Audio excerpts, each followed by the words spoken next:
I appreciate the gentleman. Just real quick in answering Mr. Cartwright's line of questioning, I just remind the committee again, we have the ACA Implementation IRS Oversight Board Briefing, May 2nd, 2013, the document we got from the IRS Oversight Board. Ms. Ingram did that briefing.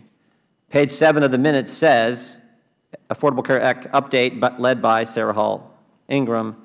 She discussed the security and safeguard programs the IRS has in place regarding the sharing of data among its partners. So it was, again, good enough for her to brief the IRS Oversight Board. It seemed like it would be appropriate for her to brief this committee in Congress. I want to go back to the email real quickly, if I could.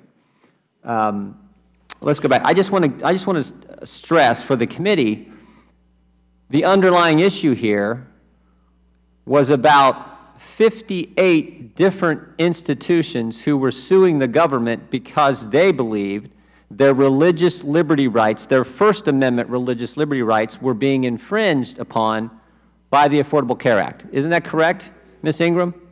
This regarded the lawsuits that were in place, that were filed, regarding infringement of religious liberty.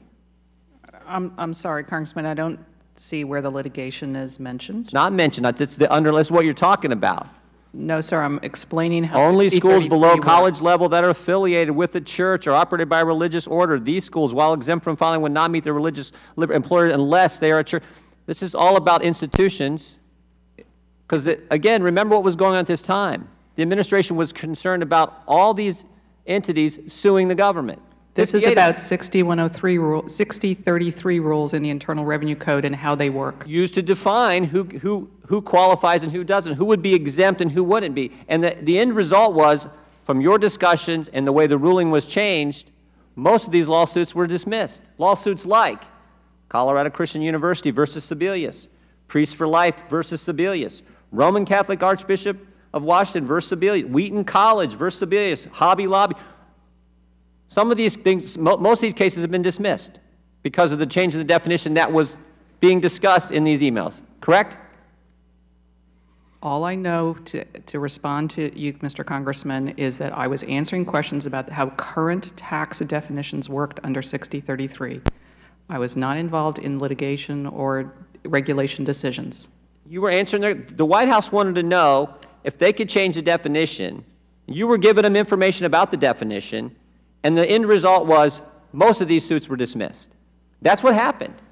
I can't speak to that, sir. I can only explain it. You don't have to speak to it. It's the fact, and it was part of that was determined by the back and forth between the White House and you. And our concern, of course, is in that correspondence that resulted in most of these cases being dismissed, you shared, at least by someone's definition at the IRS, you shared personal taxpayer information with the White House. And now under the Affordable Care Act, Americans have to give personal information to the IRS, to the same lady, to the same organization that potentially, at least by someone's definition, shared all kinds of personal information with the White House political people.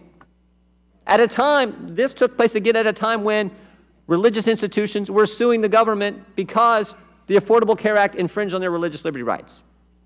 That's what people are nervous about. That scares a lot of people. You guys working back and forth, personal information going in emails, the end result is lawsuits get dismissed, religious institutions don't get their day in court, and now all of America has to send the same kind of personal information to you and the IRS in order to get health care. May I have a minute to respond, sure. Sir? First, I will let the committee and the specialists in 6103 law provide the explanation as to why it would not have been 6103 problem for me to have this email, but a 6103 issue vis-a-vis the committee, and I will let you and they work that out. Oh, wait, just stop right there a second. So it was okay. That's amazing. That is true. It's okay for the White House to get the unredacted version, political people at the White House, from the same entity that targeted groups who came into existence because they opposed the Affordable Care Act, but Congress can't get it. That's just what, that is unbelievable. You just told us it's okay, you said you didn't do anything wrong, it's okay for the White House to get this information, but we on the Oversight, Government Oversight Committee can't get the same information.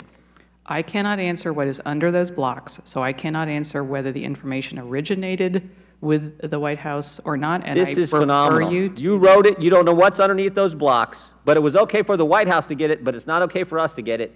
And Americans are supposed to rest assured the IRS will treat their personal information when they are forced by the law to sign up for the Affordable Care Act. Americans are supposed to rest assured you guys will treat that in a confidential fashion. Unbelievable. Time is up. My time has expired. I'll go ahead and yield back. Thank the gentleman for yielding.